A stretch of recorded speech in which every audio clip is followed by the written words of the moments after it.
Welcome to the Tim Booker channel, where wisdom is worth sharing. Wishing you an enjoyable listening experience. Today, we're going to discuss the book titled The Richest Man in Babylon. This is a book that tells the story of financial management through the prophetic tales of ancient Babylonian merchants. Do you believe that ancient wisdom can offer assistance to modern individuals? Let's begin with a real story that takes us back over 80 years to 1934. A professor of archaeology at the University of Nottingham in the United Kingdom received 5 clay tablets excavated by a British archaeological team in Babylon. He attempted to decipher the inscriptions on them. Can you guess what was written on those tablets? It wasn't dry historical documents but rather content filled with warmth and emotion. It was the financial wisdom of a Babylonian slave named Dabasir, who detailed how he cleared his debts and became wealthy, almost like writing a diary.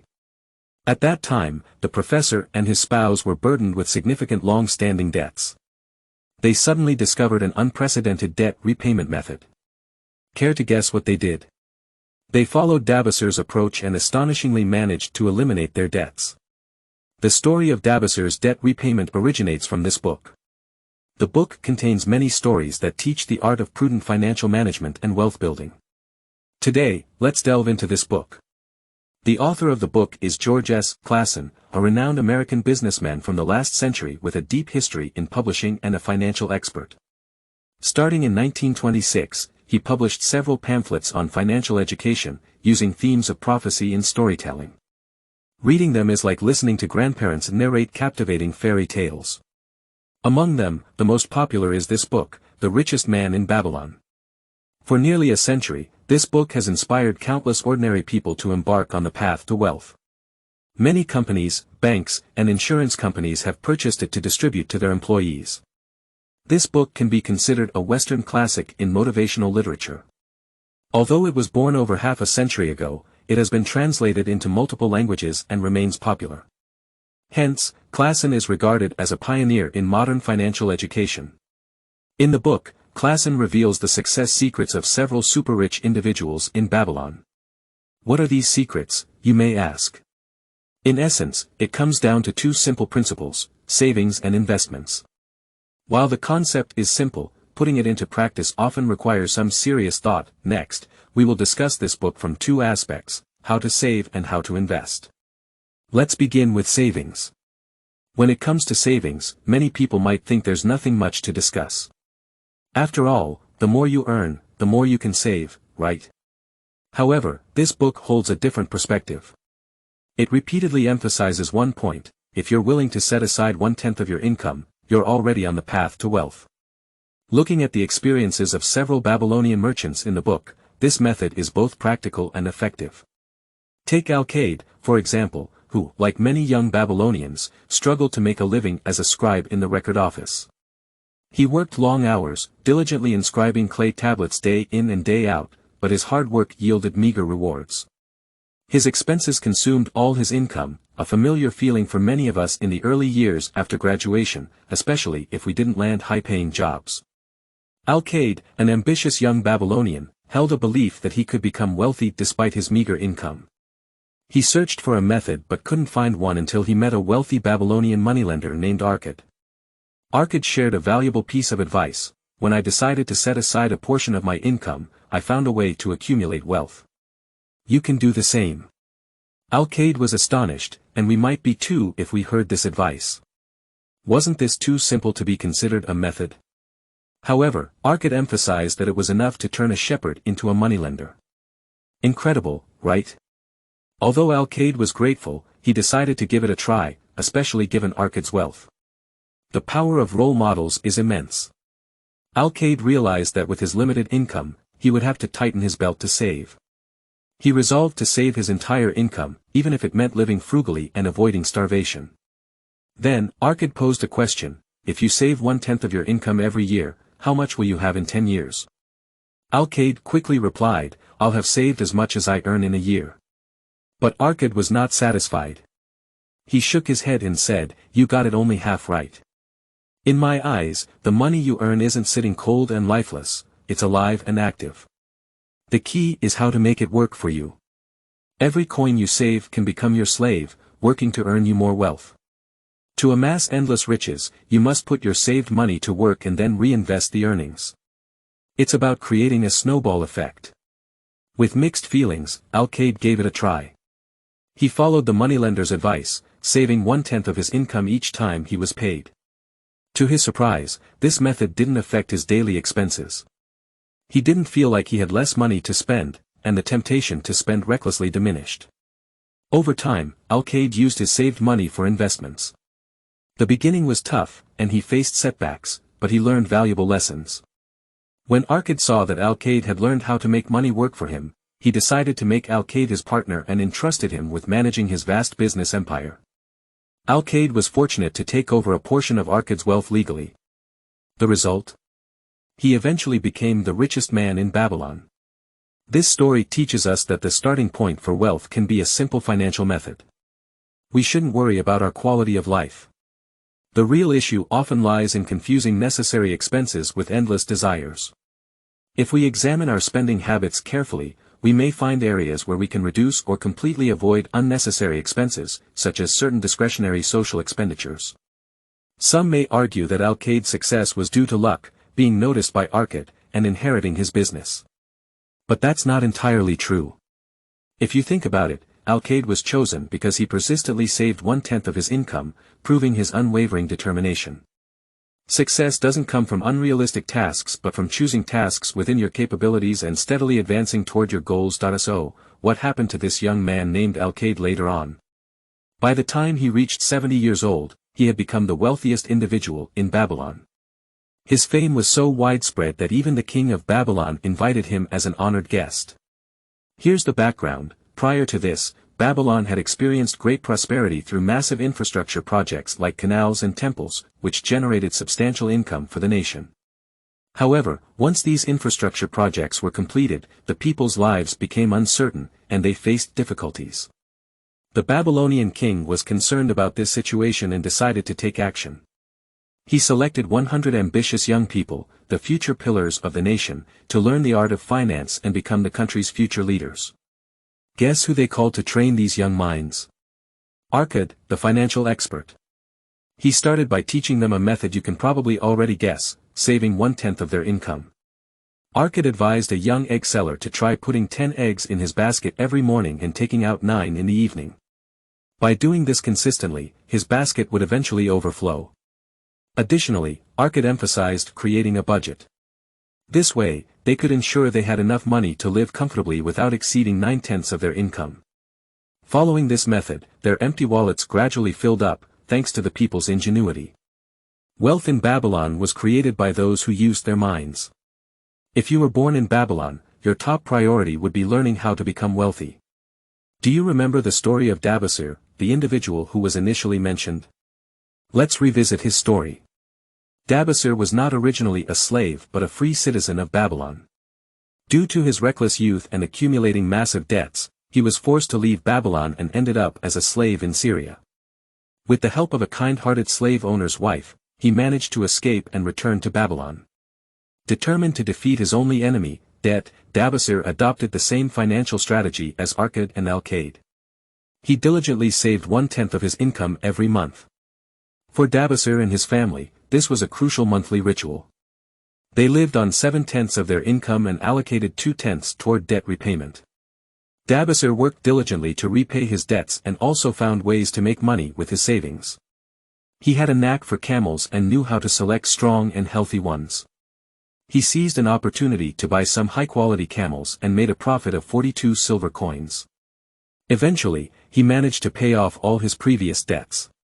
Dabasir discovered that repaying debts was much easier than running away from them. He recorded these lessons on clay tablets, and many years later, his wisdom transcended time and space to help a British couple repay their debts, serving as a guidebook. This demonstrates that ancient wisdom remains relevant today. To summarize, savings do not reduce your quality of life. Instead, they help you distinguish unnecessary expenses. By saving 1/10 of your income, you are already on the path to financial success.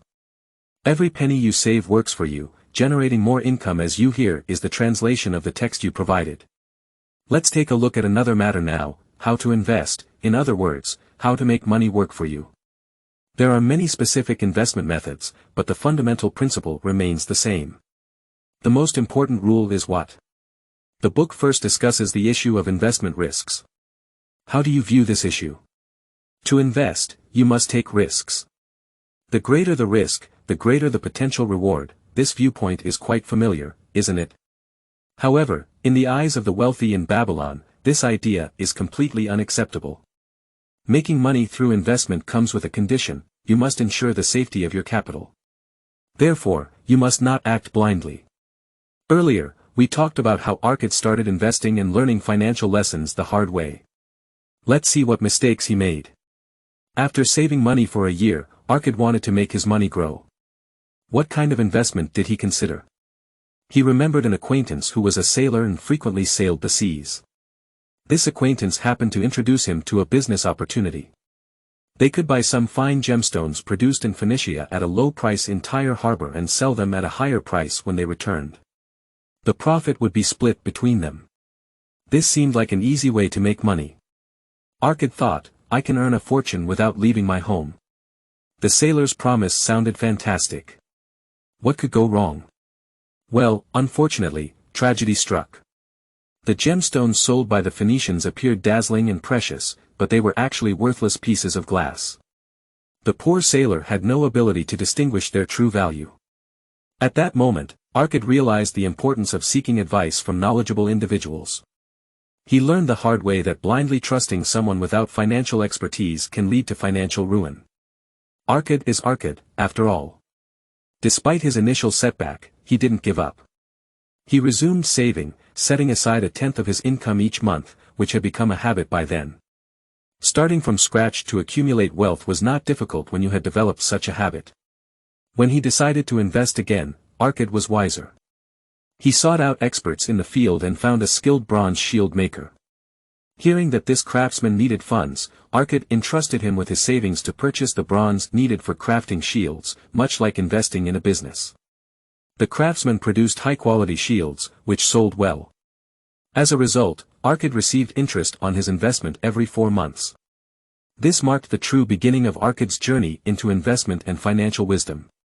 The 100 young men of Babylon listened to Arkad's story intently, realizing a crucial lesson: to make every coin work for you, you must seek the guidance of experts when investing and let professionals handle their respective fields.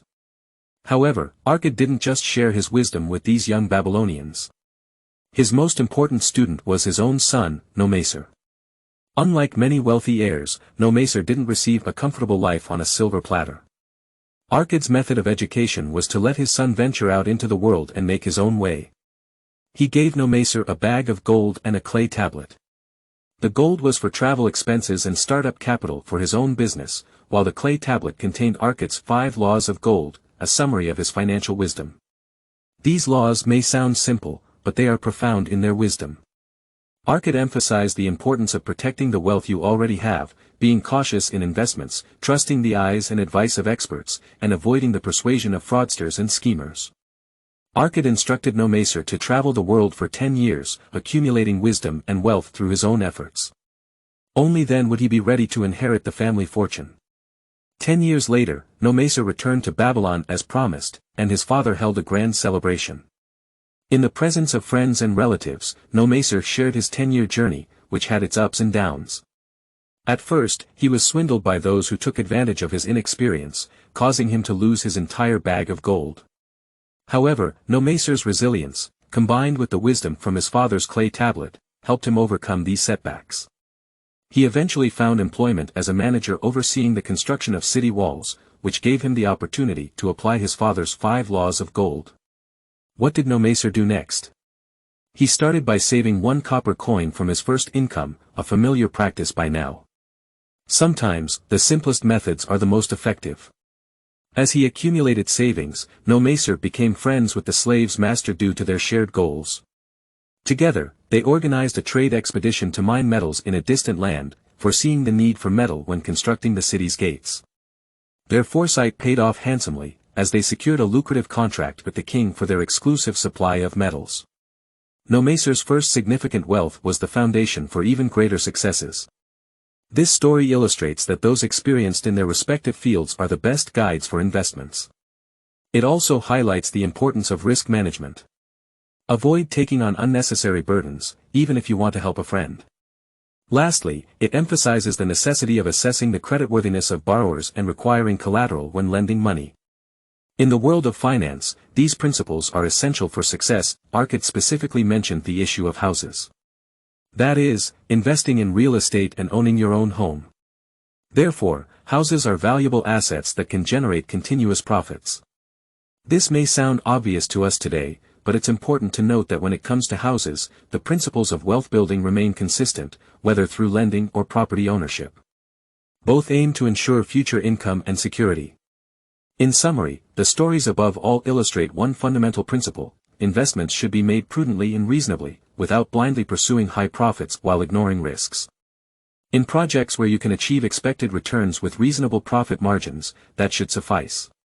In other words, avoid unrealistic investments. However, does this mean that as long as you are cautious, you will always make significant profits? In reality, nothing is absolute. While we've emphasized the importance of avoiding recklessness in investments, it doesn't mean you should always be indecisive or overthink things. In fact, this book suggests that to earn more through investments, you need both caution and decisiveness. These two aspects may seem contradictory, but they complement each other. Let's look at some examples of what not to do, starting with Arcot himself. He not only shared financial wisdom with young people but also discussed wealth-related topics with many in Babylon's marketplace. An elderly merchant shared his experience. Many years ago, when he was young and newly married, his father advised him to manage a vast piece of barren land outside the city walls of Babylon. This land was elevated and lacked access to the canal's water. His father's friends were planning to buy this land and, by constructing 3 large water wheels, bring canal water up for irrigation. After transforming this barren land into orchards, they intended to divide it into smaller plots and sell them to city residents for planting, expecting significant profits. Regrettably, despite his father's repeated advice, the young merchant failed to join the project promptly. The reason? It's rather embarrassing. He was captivated by the allure of beautiful robes imported from the East and used his money to indulge in personal pleasures. Hedonism can be a downfall. But don't we often see such situations around us?